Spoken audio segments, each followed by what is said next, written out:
Did you already hand them out? I gave him back on, I first gave him back on Thursday last week. Probably got it. I'm not sure. I don't know. I don't remember. Okay, Thank you, President. yep.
You're changing.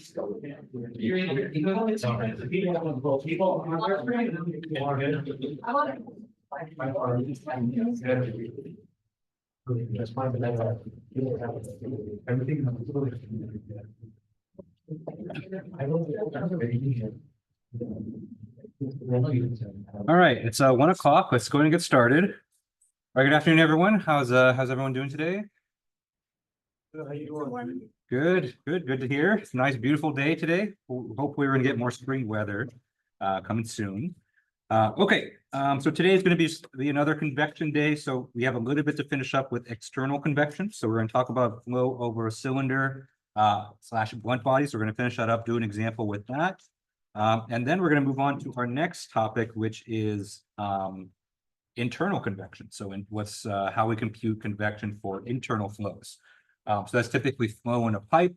But anytime you have a flow that's bounded by multiple surfaces, that's kind of what I consider internal convection. So we'll talk about that today.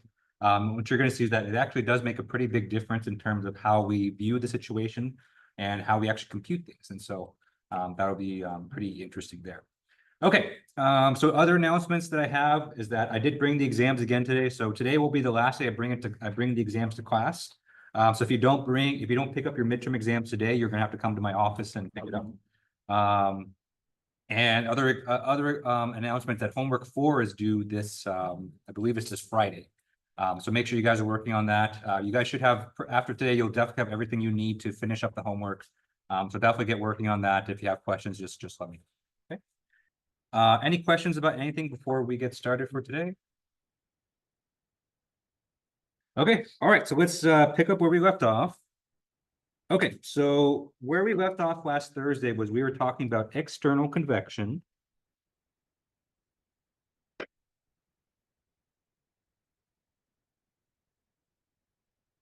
Over a cylinder. All right, so remember, we're developing this theory for specifically flow over a cylinder, but you can apply this methodology to almost any kind of blunt body, okay? And what was unique about this flow, so actually let me draw it first. So we have our cylinder here, or it could be a blunt body, it could be an amoeba, a potato, something like that, right? We have flow coming in from the left. It doesn't have to come from the left, but that's just the easiest way to draw it, okay? And what's unique about this flow is that, you're gonna have a boundary layer that kind of hugs the surface for a little bit, right? Right, so there's our boundary layer, it kind of wraps around. But because of the object, because this object is kind of blunt in its shape, this boundary layer is not capable of wrapping around the entire body here. And so there's always going to be a point in these kinds of flows where the boundary layer actually separates from the object.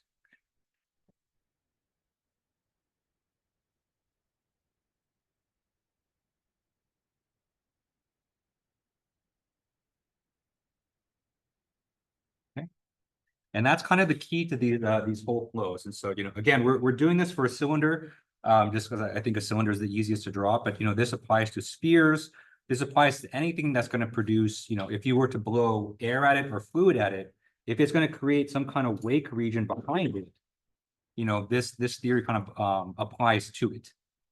The exact coefficients, the exact numbers might be slightly different depending on your shape, but, you're going to get pretty close to this theory. Okay.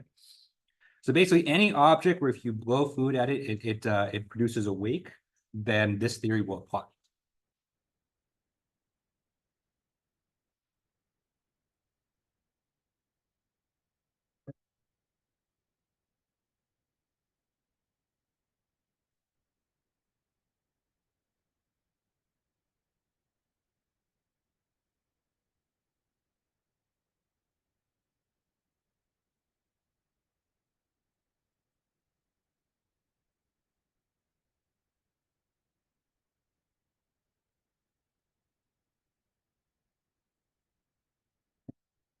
So I want to make that distinction just because, this definition here of an object that produces a wake, it applies to a lot of different objects.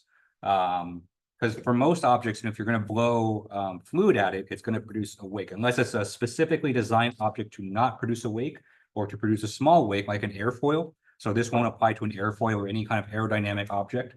But if the object is not really designed to be aerodynamic, then this theory will apply to it. Okay.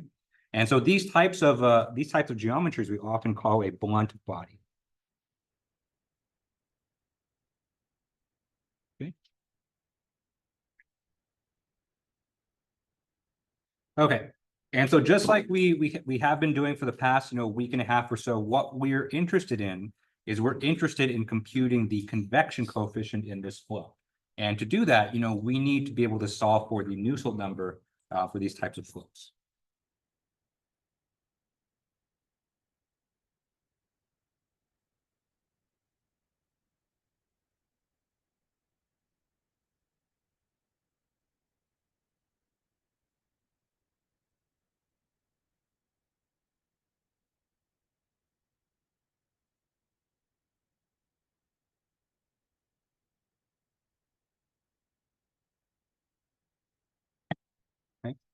Okay. And again, that's going to be basically the theme for the next few weeks or so is, different methods of solving for the convection coefficient. Most of the time we're going to use the Nusselt number, but there's going to be other ways that we compute it as well. Okay. All right. So how do we do that for flow past a cylinder or flow, a cylinder and cross flow? Well, because we have this production of the wake region and because our boundary layer can be both laminar and turbulent, the fluid mechanics here are a bit more complicated than our flat plate example.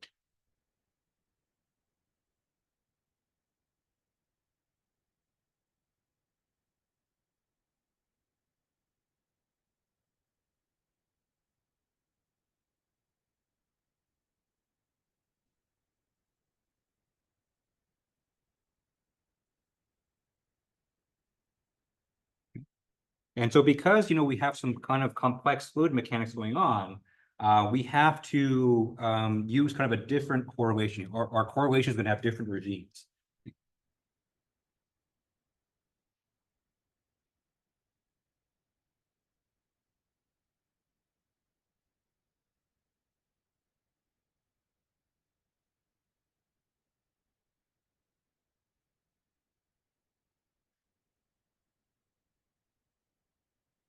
Okay.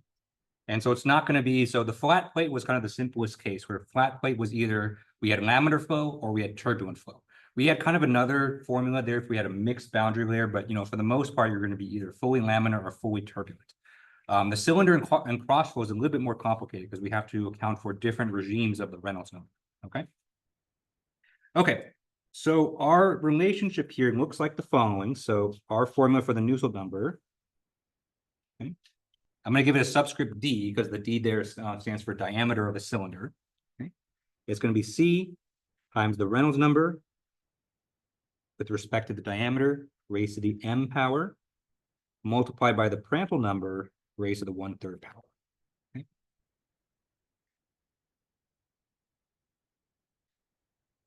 All right, so that's the relationship that we have here. Now, the two unknown constants here are going to be C and M. Right?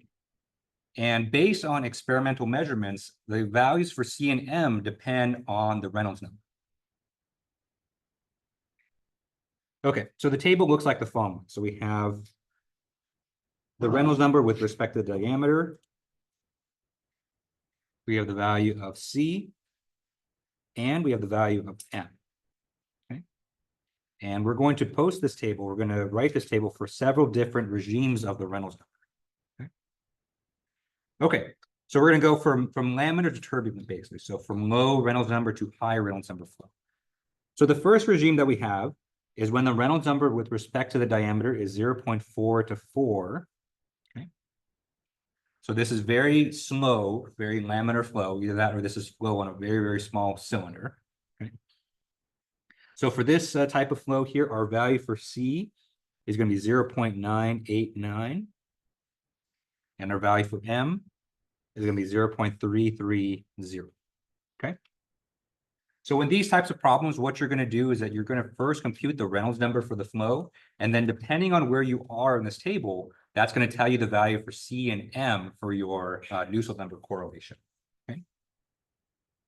Okay, so the next regime that we have is from 4 to 40.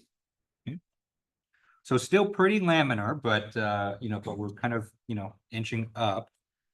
And so in these cases, the value for C is 0.911. Okay. And our value for M is going to be 0.385.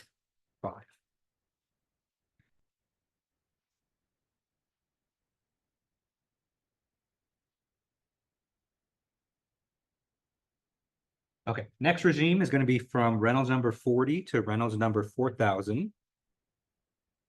Okay. So in this regime right here, the value for C is going to be 0.683. And our value for M is going to be 0.466. Okay.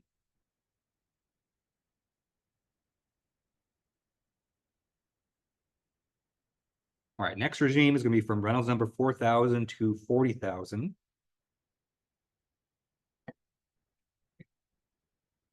So in this case, the value for C is going to be 0.193. So you can see there's a big drop off in this regime because this is when we're going to have much more turbulent flow. Okay. But our value for M is going to increase quite a bit as well. So our value for M in this case is 0.618.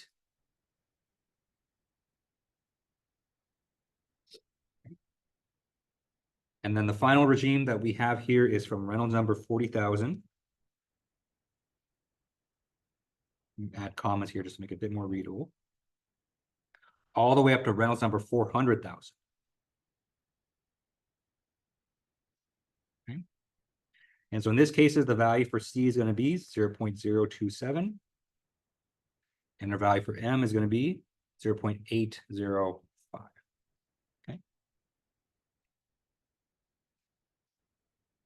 Okay.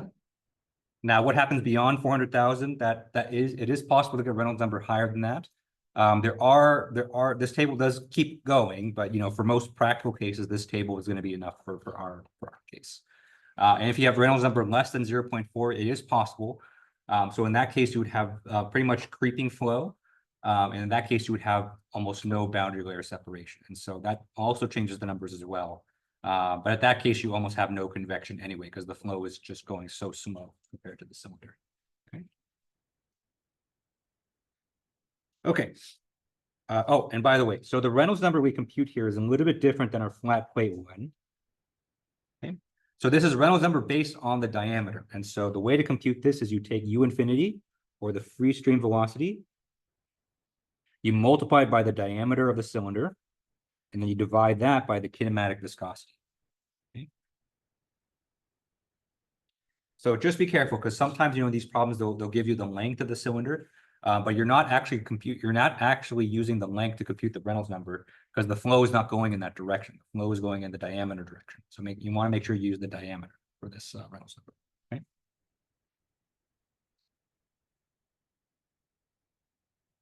Okay. Okay. Any questions on this before we do an example?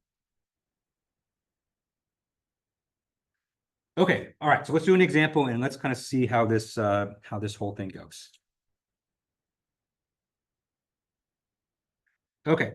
So let's say that we have a cylindrical fin, and we are going to put it in crossflow. So we're going to blow air onto it in the crossflow kind of geometry.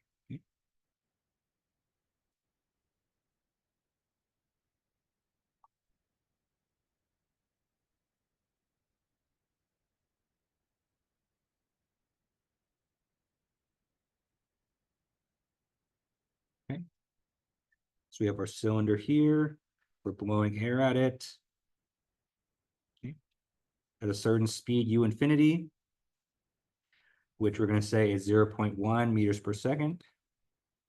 It has a certain temperature, T infinity, and we'll say that it's quite cool. So we're going to assume the air is at a temperature 12 degrees Celsius.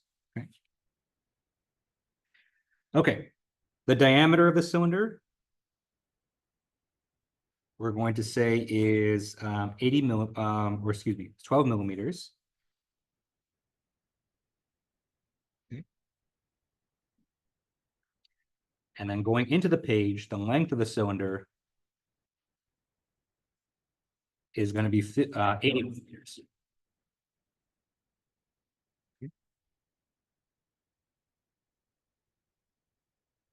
Okay. Other thing that we know is that the surface temperature of the cylinder, so the temperature right at the surface, is going to be 50 degrees Celsius. Okay.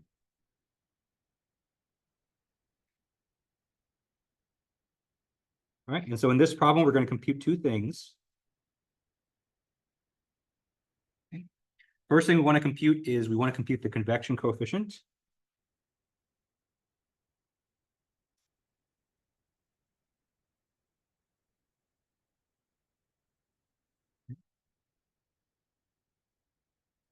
And number two, since we know that this cylinder here is its surface temperature is much hotter than that of the fluid, this cylinder is going to lose heat, as is probably expected for a cylindrical fin.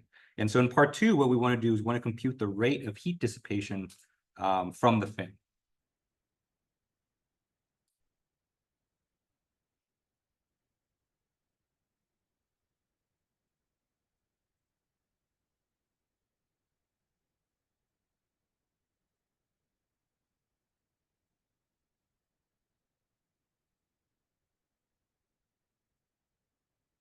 Okay, so fairly straightforward problem. And so we're going to just follow our typical convection problem-solving methodology to solve this. Okay. Any questions on just the setup for the problem? Okay. All right, so let's do part one. So part one of this problem, we're going to solve for the convection coefficient. Okay. Okay, so to solve for the convection coefficient, remember we have kind of a 5-step process.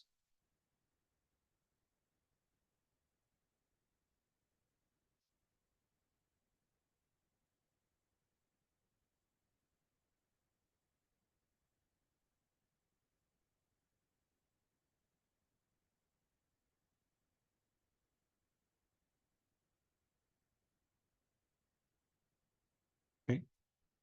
So step one of our convection problem-solving methodology is to identify the flow geometry.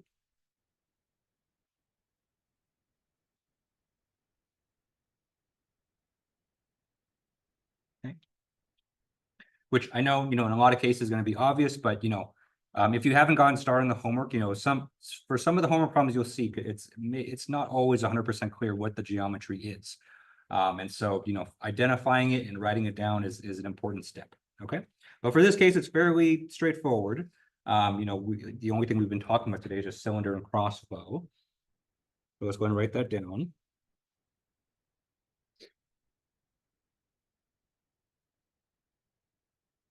Okay.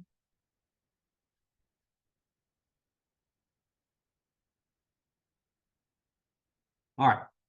Step two of our convection problem-solving methodology is to specify the film temperature. And remember, this is the temperature that we're going to use to evaluate the fluid properties.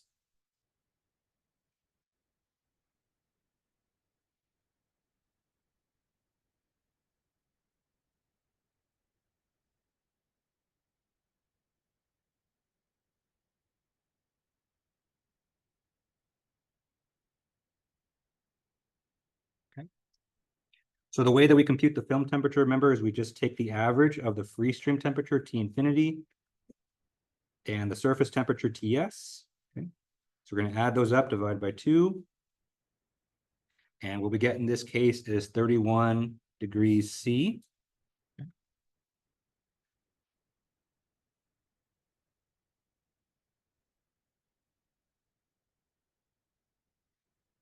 Okay, so let's go ahead and evaluate the fluid properties. And I forgot to mention that the fluid in this case is actually water. I might have said air by mistake, but the fluid in this case is water. Okay. So make sure you take note of when you're doing these problems what your fluid is, and you don't look up the properties for the wrong fluid. Okay. Okay, so the properties of water at 31 degrees C. So you can use the online calculator. I believe I sent that to everyone on Friday or last Thursday. But if you're going to use the textbook, this is table A6 in the back.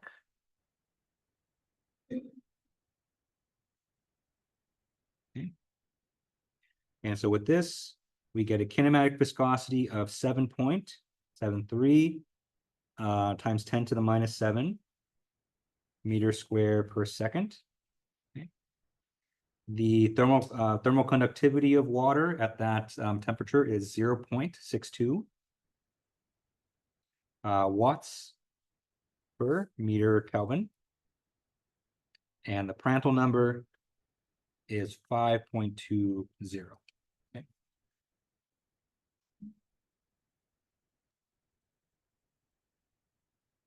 All right, I think this is our first example with water. So I think all the previous examples we did last week were with air. So, you know, you can see the properties of water are quite different than the properties of air.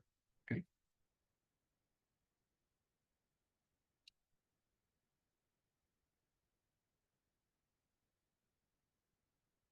Okay. Now that we have the properties of the fluid, we are now ready to compute the Reynolds number. Okay. And since in this case we have a cylinder and crossflow, we're going to compute the Reynolds number based on the diameter of the cylinder, not by the length. Okay. So a Reynolds number in this case is U infinity times the diameter divided by the viscosity. Okay. And so let's go ahead and plug in our numbers for this. So our velocity here is 0.1 meters per second. Our diameter here is 12 millimeters, and so that's 0.012 meters. Okay. And our viscosity is 7.73 times 10 to the minus 7 meters square per second, okay, which we just obtained above. Okay, so we plug all those numbers in. We get a Reynolds number of 1,552.4. Okay.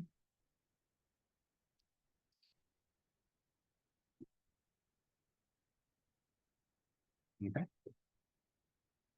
And so remember, you know, because we are in, because our geometry here is cylinder and crossflow, that means we're going to use this Reynolds number together with this table up here, and that's going to tell us the Nusselt number correlation coefficients that we're going to use. Okay. And so in this case, because our Reynolds number is about 1,500, that's going to put us right into this regime right here. Okay. So since our Reynolds number is between 40 and 4,000, you know, that's the one that we're going to use. Okay. And so in step four here is we're going to compute the Nusselt number.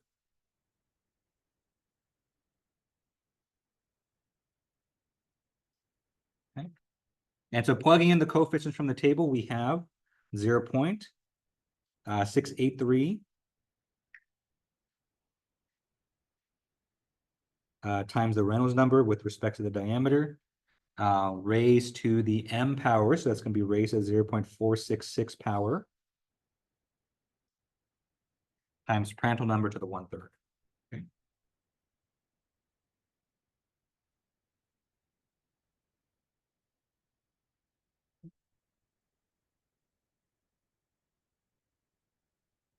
Okay, so we have everything that we need for this expression here. So let's go ahead and plug it in. So we have 0.683. Our Reynolds number is 1552.4. We're going to raise that to 0.466 power. And then our Prandtl number in this case is 5.2. So that's 5.2 raised to the 1/3 power. Okay. And so of course you need a calculator to evaluate this, unless you are, you know, you have the calculator chip in your head. And so what we get here is a Nusselt number of 36.32.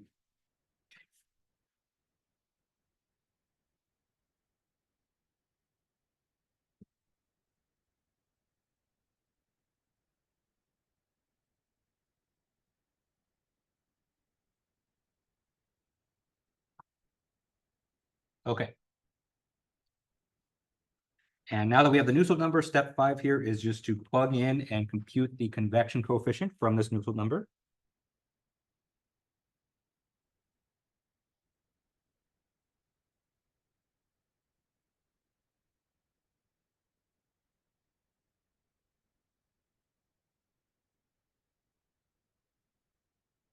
Okay. And so we know the Nusselt number is equal to convection coefficient H times the diameter divided by the thermal conductivity of the fluid. Okay. And so if we rearrange this and solve for H, we get H is equal to Kf divided by the diameter times the Nusselt number. Okay. All right, and so we know Kf we evaluated in step 2. And so the thermal conductivity of the fluid is 0.62 watts per meter Kelvin. And we know the diameter in this case is 0.012 meters. Okay. And so we plug all that into, and then we multiply by the Nusselt number. What we get is actually a fairly high convection coefficient, which is not that unusual for water. And so we get a convection coefficient of 1876.53 watts per meter square Kelvin.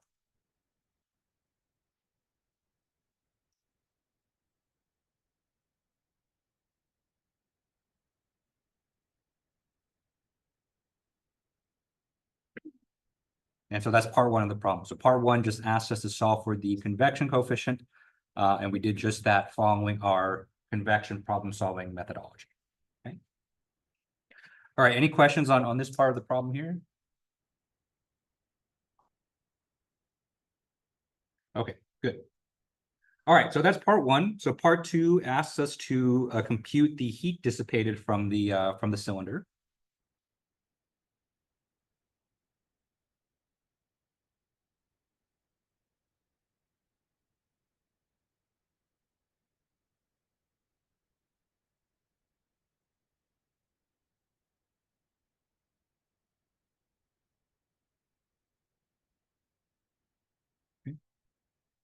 So this is quite simple. So now that we have the convection coefficient, we can compute heat dissipation, where heat dissipation is essentially just Q, right?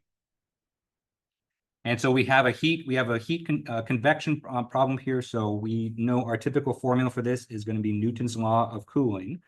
And so Q here is going to be equal to H times the surface area of the cylinder times the difference in temperature. So times Ts minus T infinity.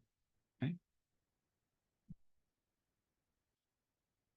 So we have everything in this problem here. So we have H, we just computed it. A here is going to be the surface area of the cylinder.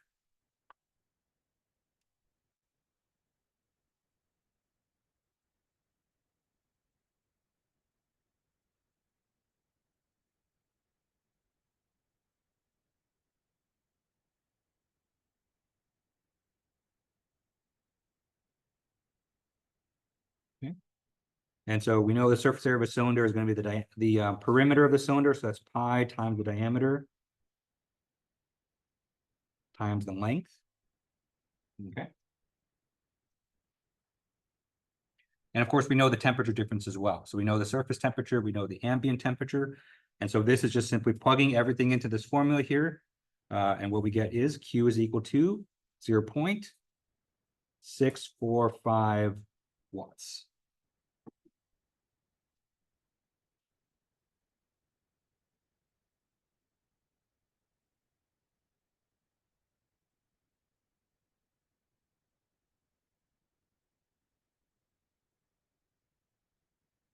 All right.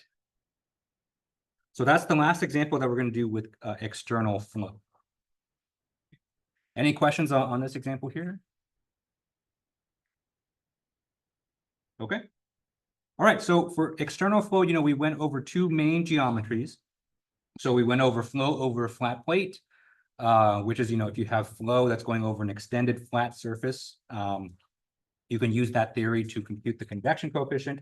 And we also did flow past a cylinder, which you can use for any blunt bodies. Now, of course, there are different Nusselt correlations that are out there for different kinds of geometries. These 2 geometries are not going to cover every situation that's out there. But you basically use the exact same method, the exact same process. The only thing that's really going to change is just the Nusselt correlation. Okay, so basically step 4. Okay? This is really only the step that changes for different types of geometries.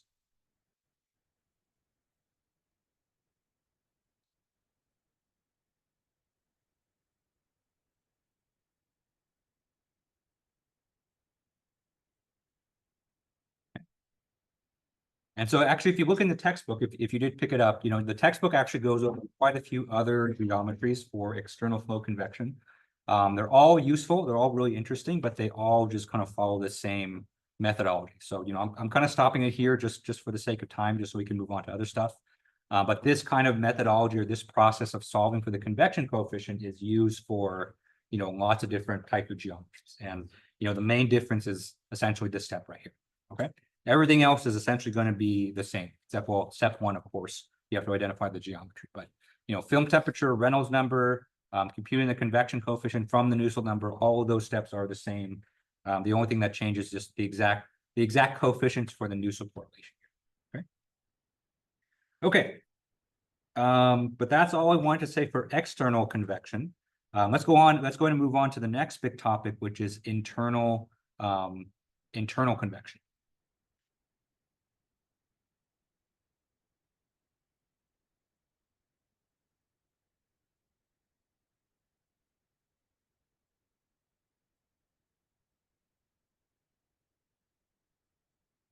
Okay.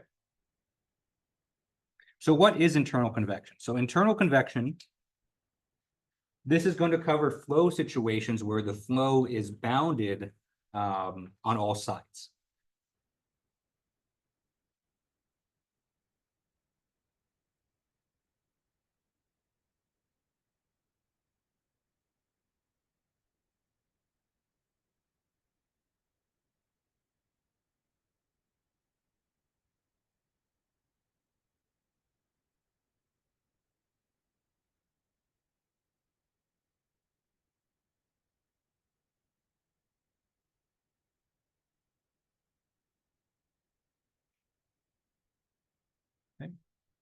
Okay.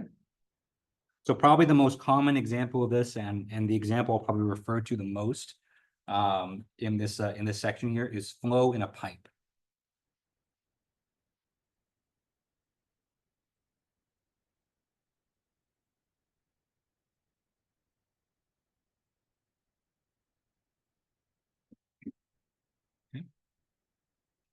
Okay, so we have flow in a pipe, and so it looks something like this. And so we're going to have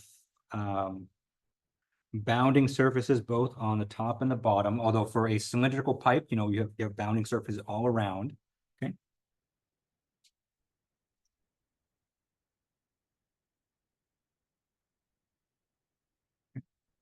And so you're going to see me kind of use these little hash marks here just to indicate that the flow can't go past these solid walls. Okay. So we're going to have flow coming in.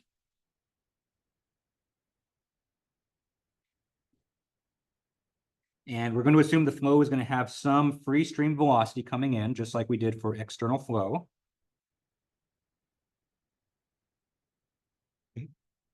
So it's going to have U infinity and T infinity. Okay. And so just like we did in external flow, once the flow kind of starts flowing past this solid surface, a boundary layer is going to start to form. Okay. And so when the flow kind of hits this surface here, a boundary layer is going to start to form like this. Okay.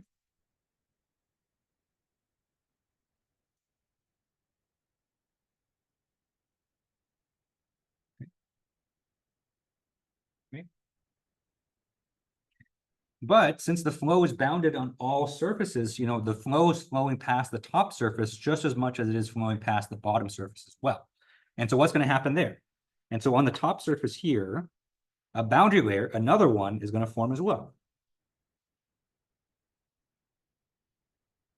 Okay. So this is also going to be a boundary layer.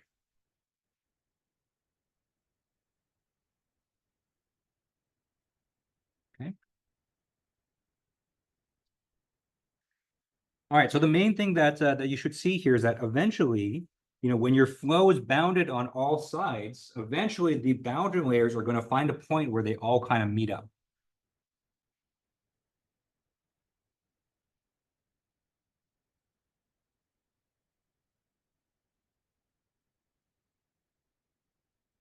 And so what we say is that there's going to be a certain point where the boundary layers are going to merge together. Okay. All right.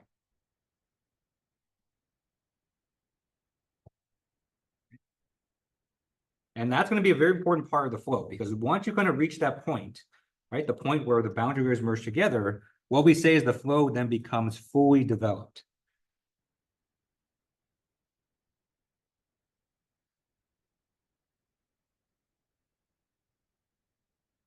Right?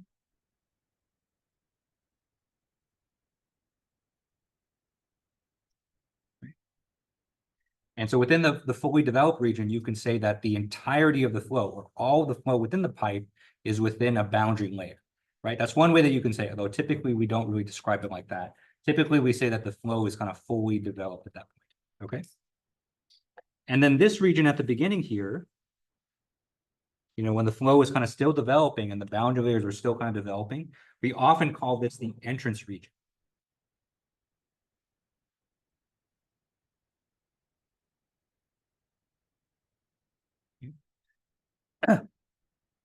So within the entrance region, that's when, the boundary layers are still kind of growing. They haven't quite merged yet. And, most importantly, you still have a region within the middle of the flow here, which, what we say hasn't really felt the effect of the walls just yet. Okay. But once you get to the fully developed flow, the entirety of the flow from the walls to the middle, they feel the effect of the walls, and that affects their fluid mechanics. Okay. Okay. So what are the consequences of this? And so the main consequence here is that in internal flow, well, first of all, in internal flow, the entrance region is normally very short. And so most of the times we kind of neglect what's going on there. And so we're going to focus our attention on just the fully developed region. Okay.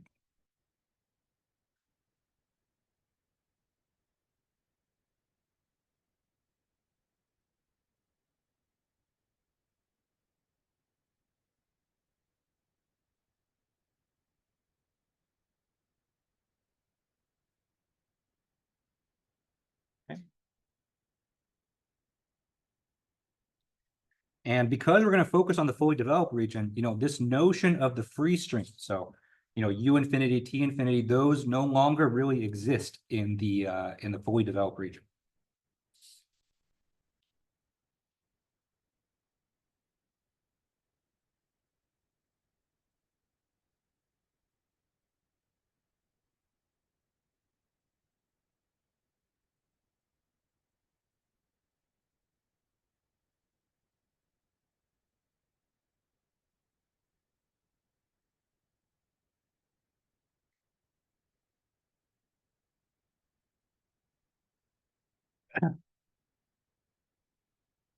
Instead, what we're going to focus on, instead of the free stream conditions, we're going to focus on the mean conditions instead. So instead, mean velocity and mean temperature.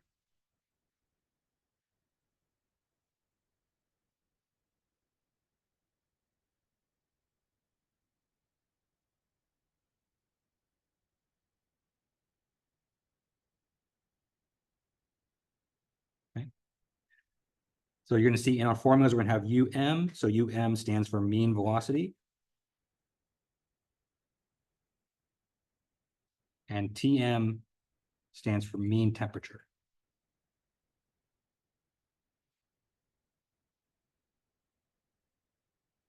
Okay.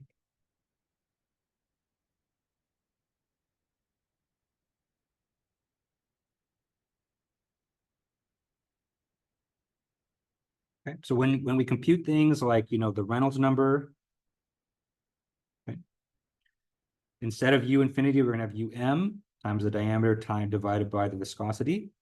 Okay. And when we compute things like Newton's law of cooling, right, you have H times A times TS. Instead of T infinity, we're going to have TM, which is the mean temperature of the fluid. Okay. Now, looking at it like this, it kind of seems like kind of a superficial change. And so instead of infinity, we're writing M. It becomes a little bit easier to type on your keyboard, since you don't have to do \infinity every time you want to write an infinity sign. So, this may look like just a very superficial change, but the way that we interpret and the way that we actually compute these mean quantities is actually going to be very important for internal flow. Okay.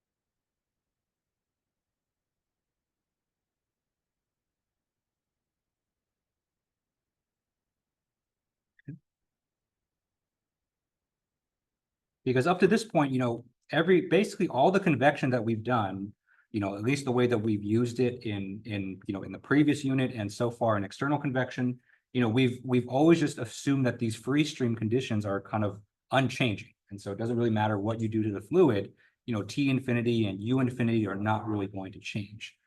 That's not necessarily going to be the case here. And so what you're going to see is that our mean temperature can actually evolve as we go through the fluid, or as we go through kind of the flow. And so it's no longer going to be fixed at a single value. And that's partly due to the fact that our flow here is much more confined. So there's a lot less fluid here that we're talking about. So any kind of heating or any kind of, cooling that you apply to the fluid, it's actually going to affect the temperature of the fluid itself. Okay.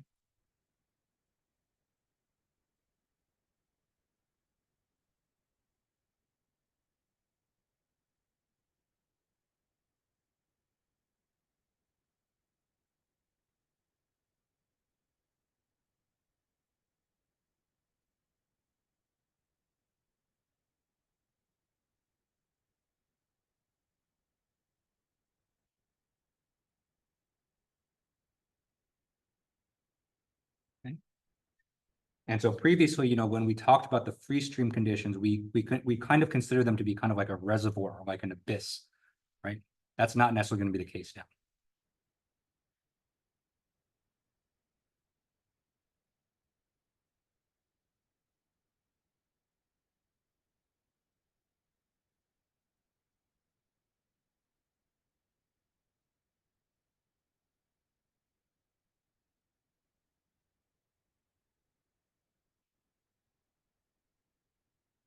All right, one other kind of small thing is that internal flow, our critical Reynolds number for turbulence is actually a lot smaller as well.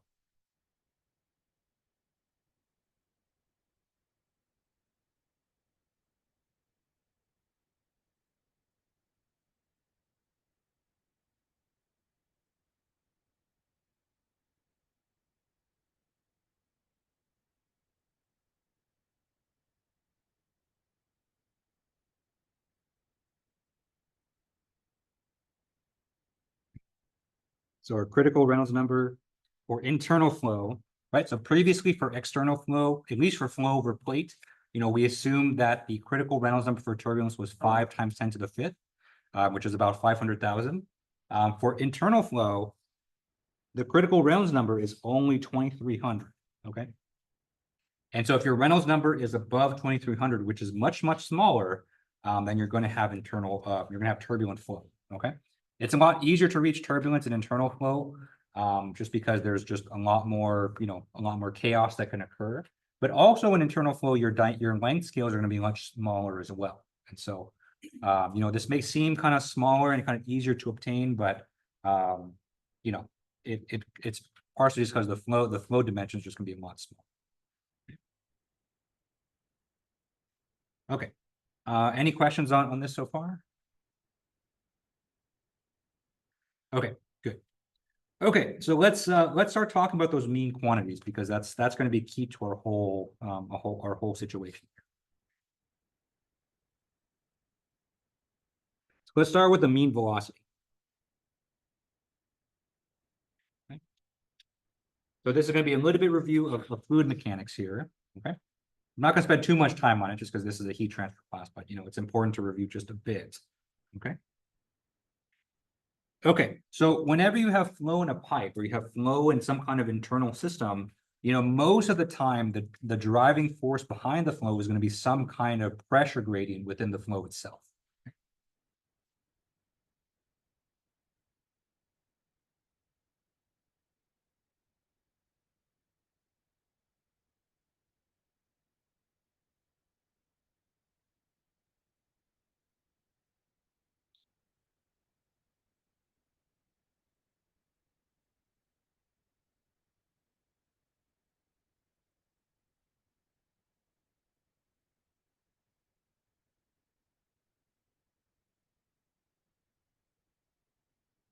Okay. And so if you have flow in a pipe like this,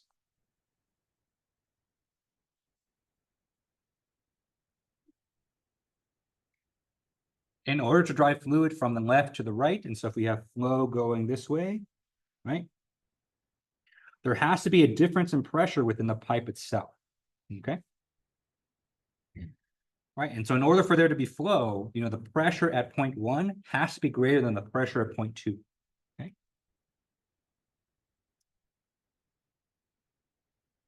Okay.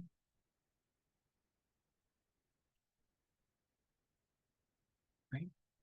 Another way that we can say this is that fluid is always going to flow from high pressure to low pressure.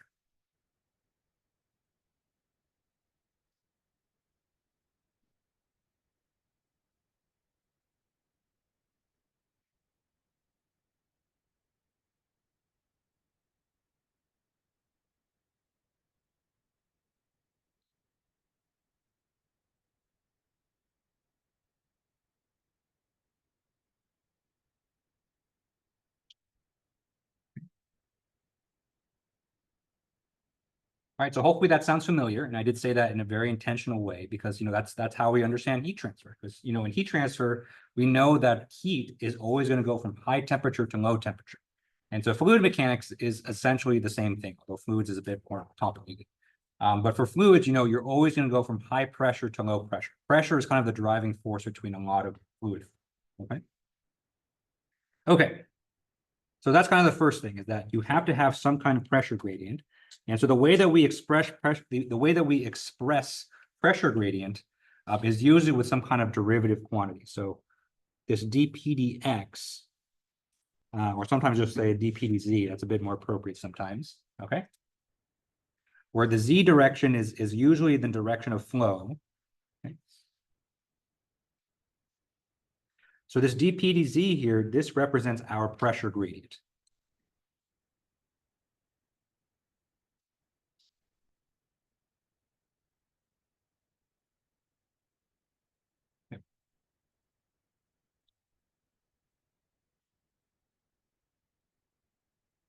Okay, so we're going to use that in the following expressions. Okay, so what we're interested in here, mostly just so that we can compute Reynolds number and we can compute our convection coefficients, is we are interested in computing the average velocity or the mean velocity across a cross section of the flow.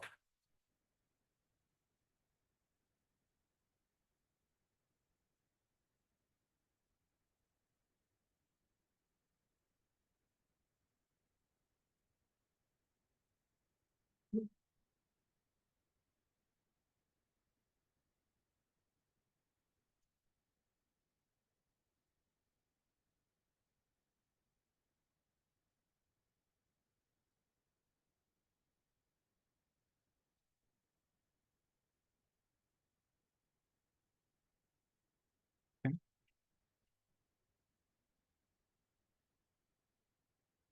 And so luckily for us, in the fully developed region, the flow profile actually takes a very known, very famous kind of profile. Okay.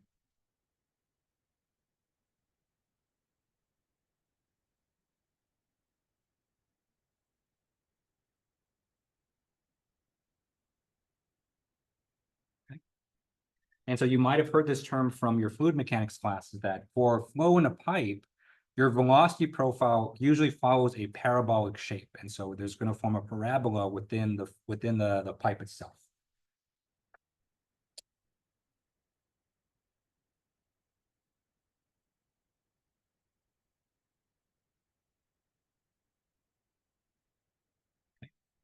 Which basically states that as u, right, where u here is our velocity, and r here is the radial coordinate.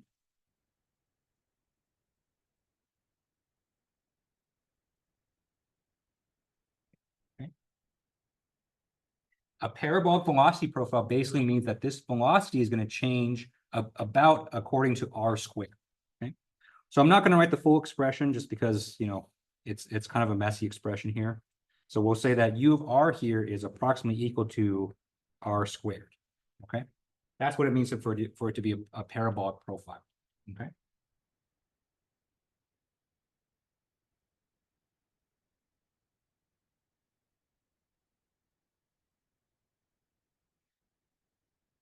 Okay. So that expression there, so this function here will give us the basically the instantaneous velocity at each explicit location within the pipe, but we're not really that interested in that, and that's a little bit more detailed than we want.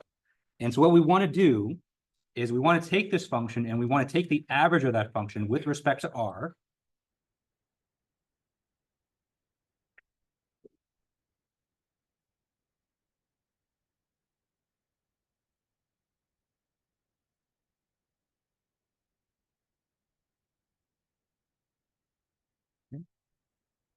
And so the way we can do that, we need to do a little bit of calculus here. So we need to apply what's called the mean value theorem.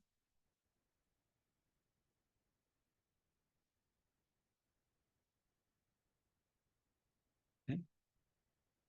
Where we're going to say that the mean velocity, or UM, is going to be equal to double integral of our velocity profile, dA, divided by the cross-sectional area.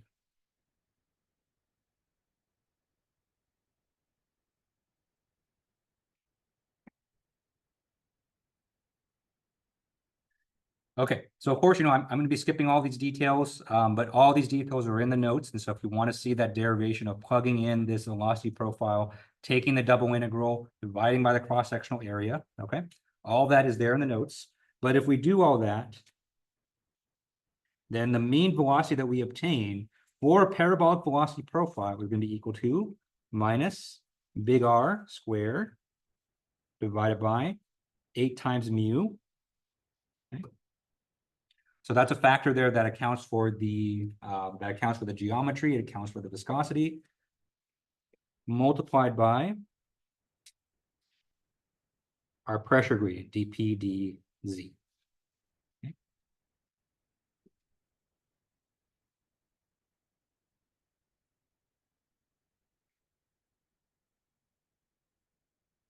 Okay, so you can see, there's we have that R squared. So that R squared, is kind of reminiscent of the fact that we have a parabolic velocity profile. We have a minus sign. So the minus sign there is meant because our pressure gradient is typically negative. If you kind of remember Fourier's law, we have the negative there too. And so when we plug in a negative value for the pressure gradient, that's going to cancel out with that negative. So we end up with a positive mean velocity. Okay.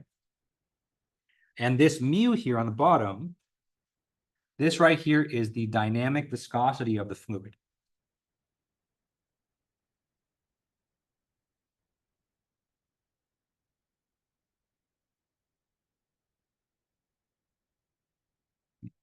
Which if you recall, the way we obtain dynamic viscosity is we take kinematic viscosity, the one that we have been using nu, and multiplying it by the density of the fluid.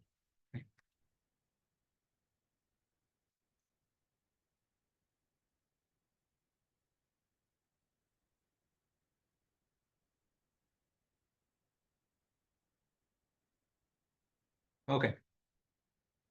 So I know I skipped a lot of details here, but essentially, if you want to compute the mean velocity in a fluid flow, you would simply just have to plug into this formula here. So information that you need to know, you would need to know the diameter or the radius of the pipe itself. You would need to know what fluid that you're working with, so you can plug in the right value for the viscosity. And you would need to know the pressure gradient in the flow as well. So you need to have 3 pieces of information, and you can plug into this formula here and solve for the mean velocity. All right, any questions on this? Okay. All right, last thing that we'll talk about before we move on to the thermal considerations is the length of the entrance region.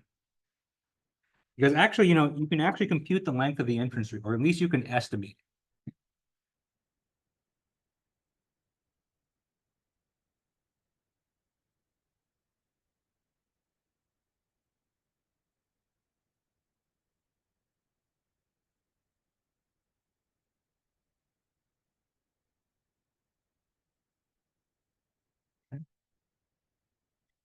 This could be useful sometimes, for this class, it's not going to be terribly useful, but it's just fun trivia. So it turns out that XC, where this XC right here, this is the length of the entrance region.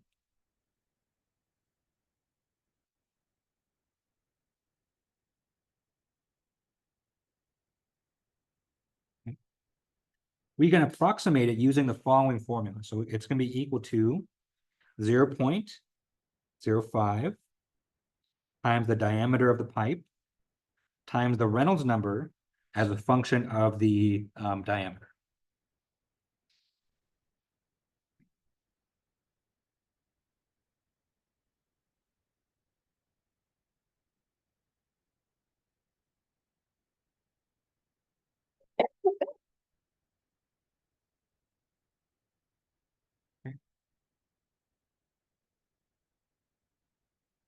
And so I think what you're going to find out, and you can test this for a lot of the examples that we do, but this formula here, or this expression for the entrance length, it's normally a very, very small portion of your pipe. And so it's going to be probably less than 1% of your pipe. So for the most part, we ignore this, but you can compute it if you want. Okay. All right, so let's go ahead and move on. Let's start talking about the mean temperature. And I think this is probably the last thing we discuss before we end for today.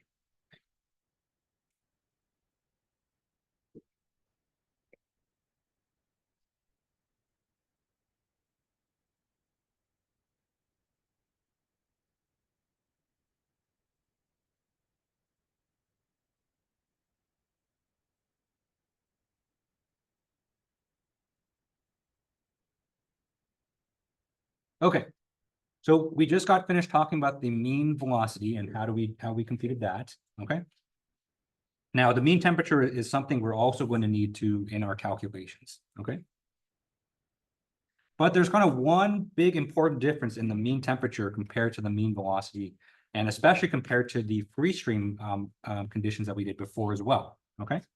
The biggest difference is that oftentimes you're going to have a mean temperature that's going to change along the length of the pipe.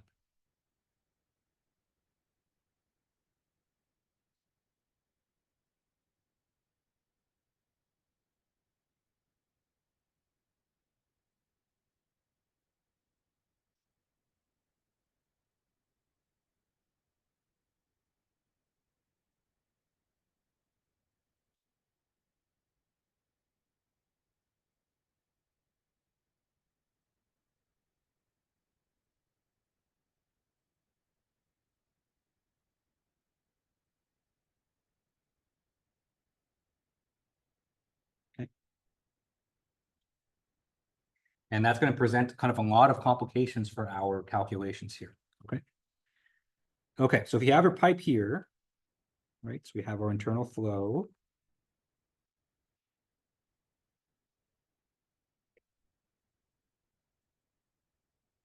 Okay. Let's consider two locations in this pipe. So let's consider location 1 and location 2. Okay. All right, so at location 1, right, when we say that we're computing the mean temperature is basically the average temperature in this slice at location 1. Okay.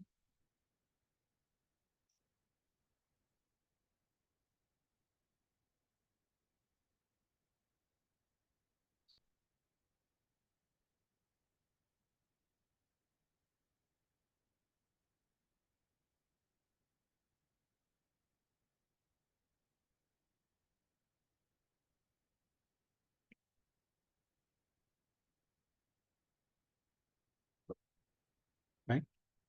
So essentially, we're talking about average temperature across a cross section. Okay. Just because, things are going to change within that cross section a lot. So we want to compute kind of the average within that cross section.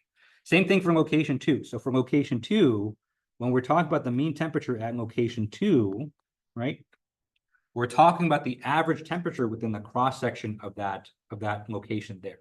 Okay.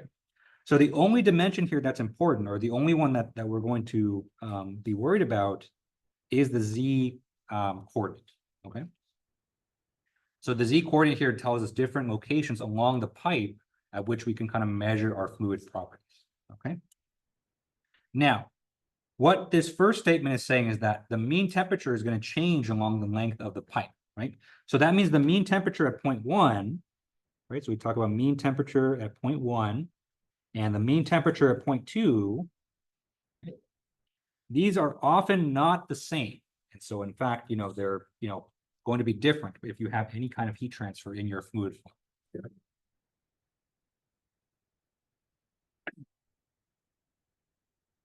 All right, so why is that? So, if you think about kind of what's going on, right? So let's say we have a situation where our fluid is cooling our system here, right? So in that case, we have heat that's being kind of injected into the fluid along the wall, just like this, okay? So you have Q, Q, Q, Q, right? We have heat that's coming in, okay?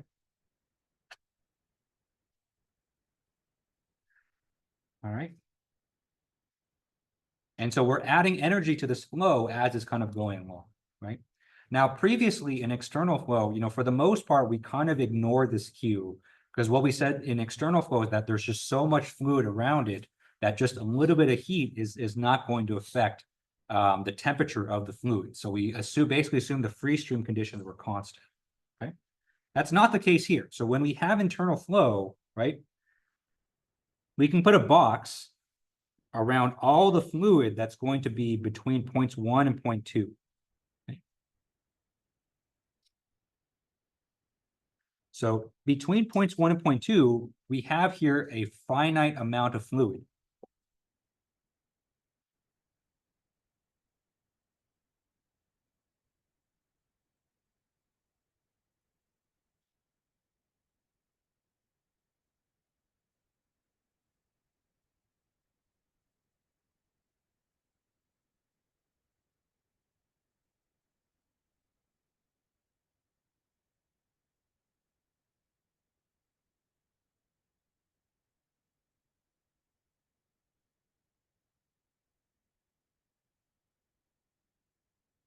Okay. So it's no longer a reservoir. It's no longer kind of infinite out there, right? And when you have a finite amount of mass and you apply heat to it, what's going to happen? That mass is going to heat up, right? And so because the amount of fluid here is much more finite, is much more kind of restricted or restrained, then we're going to have changes in the mean temperature just because we're adding energy and taking away energy.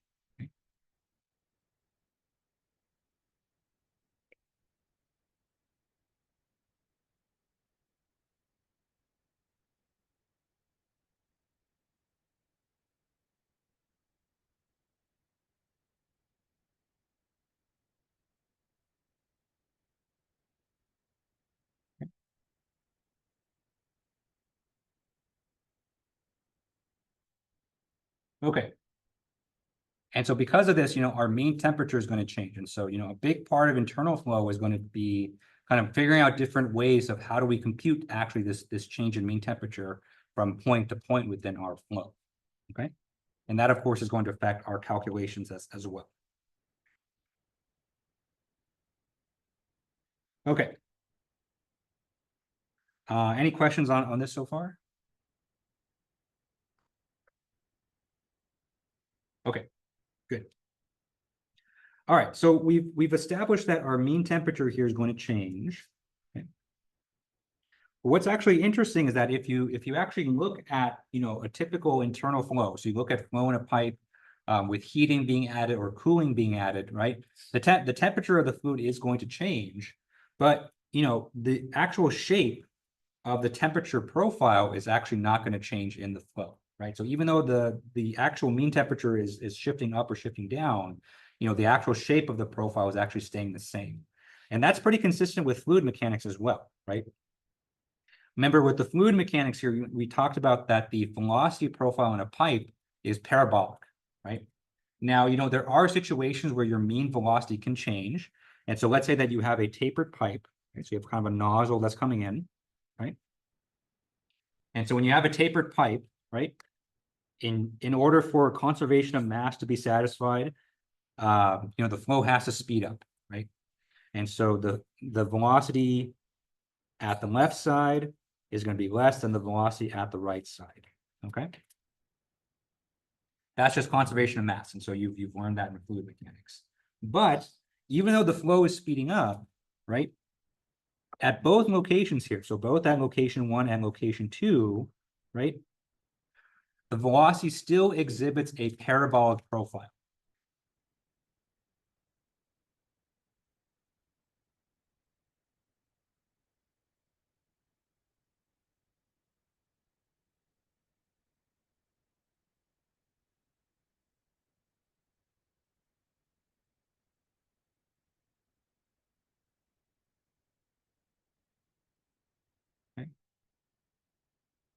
And of course, all of this right now is assuming that we have laminar flow, right? Because when you have turbulent flow, things start to get a little bit hairy, but we'll get to that on Thursday. Okay. And usually I don't say this, but I owe a lot of my PhD to this person, so I'll say it. But so this parabolic velocity profile is actually credited to a scientist called Poiseuille. So oftentimes you'll hear the term Poiseuille flow. I think he sounds like a French guy. I should know this because I owe a lot to him. But so this parabolic velocity Poiseuille profile, that's something that's been proven in a lot of different cases. Okay, so in cases even when your flow is speeding up or slowing down, the velocity profile still maintains this parabolic shape. Okay. So the same is true for the thermal conditions as well. So even though the mean temperature might be changing along the flow, right, the shape of the temperature profile across the cross section is still going to be the same.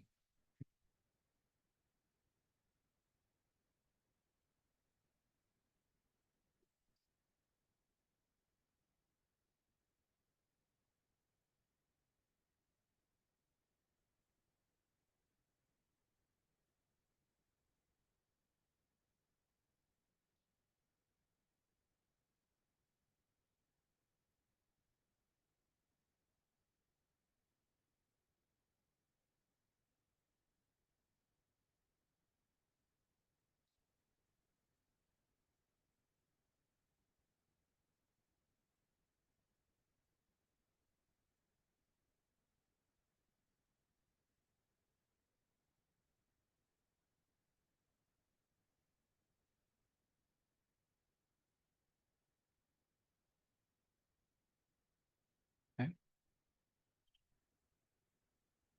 Something that's actually very interesting about internal flow is that these shape quantities are still kind of be the same. Okay. Okay. So we can actually express this mathematically. So mathematically, what we can say is that partial z of Ts minus T of R divided by Ts minus Tm, okay? Where Ts here, that is the surface temperature of the pipe that's bordering the fluid itself, okay?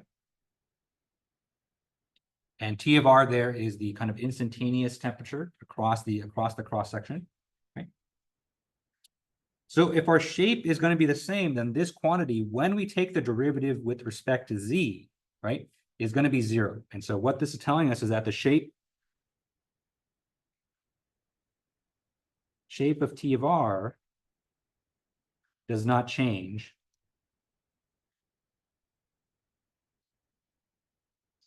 in the z direction. Okay.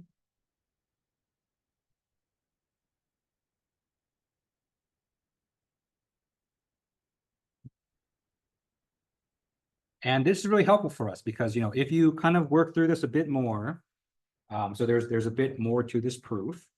But this actually means something very convenient for our calculations, and this result here kind of makes things consistent with everything that we've been doing up until this point.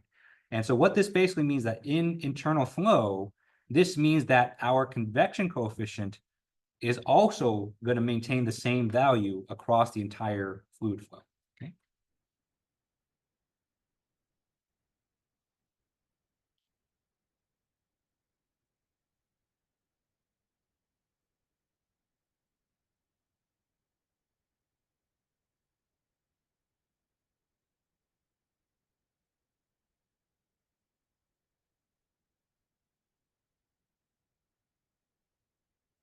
Okay. So that means dH dz is equal to 0.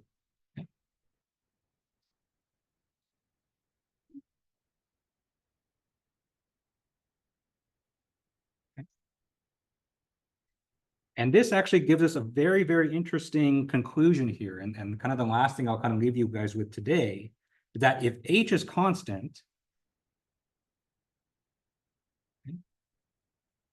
and so if H is constant throughout the entirety of our internal flow, so that means for the entirety of our pipe, our convection coefficient is constant, right? What's the other quantity that we know depends on H that we've been talking about a lot this past week? The Nusselt number, right?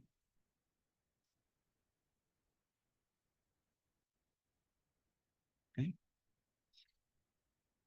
And so the Nusselt number, which we know, is H times D divided by KF. Okay. Right, and so if H is constant, we assume that our pipe has kind of a constant diameter, so D is constant. KF, might change a little bit just because our mean temperature is changing, but usually it's not too much. And so if everything here is constant, that means our Nusselt number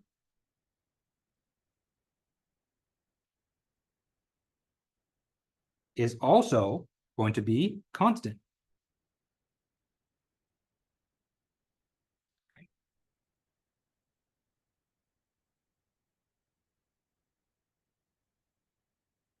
Right, and so because we have this kind of uniformity of the temperature profile, and that's true kind of across all different kinds of all different kinds of flows, right?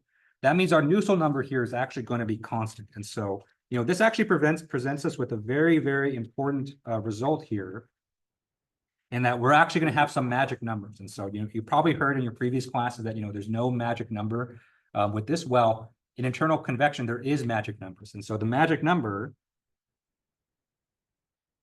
So we'll probably get to this, sometime at the end of class on Thursday. I'll give you a sneak preview. And so there will be certain situations where the Nusselt number is just simply equal to 4.36. Okay. And there will be other situations where the Nusselt number is equal to 3.66. Okay. Which is very strange. And so it's very weird to have a number here that's exactly equal to a certain actually specific number. This almost, I don't think has happened, anywhere else that I've seen in kind of engineering math. And so on Thursday, we'll get to this and we'll kind of talk about what these numbers actually mean, how to actually use them. And we'll find out that, our convection coefficients kind of are within kind of a small band because of this kind of consistency here. Okay. All right, so that's all we got time for today. And so I stopped a little bit early because if you hadn't had a chance to pick up your exam, I brought them today. If you don't pick up your exams today, I'm not going to bring them to the lecture again, but you can come pick them up in my office. All right, so thank you guys for coming today. Hope you guys have a good rest of your day, and I will see you guys on Thursday.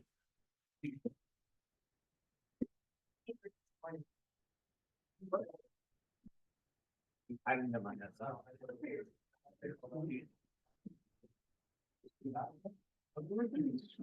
Yes, sure. Oh yeah. I went up to talk about that.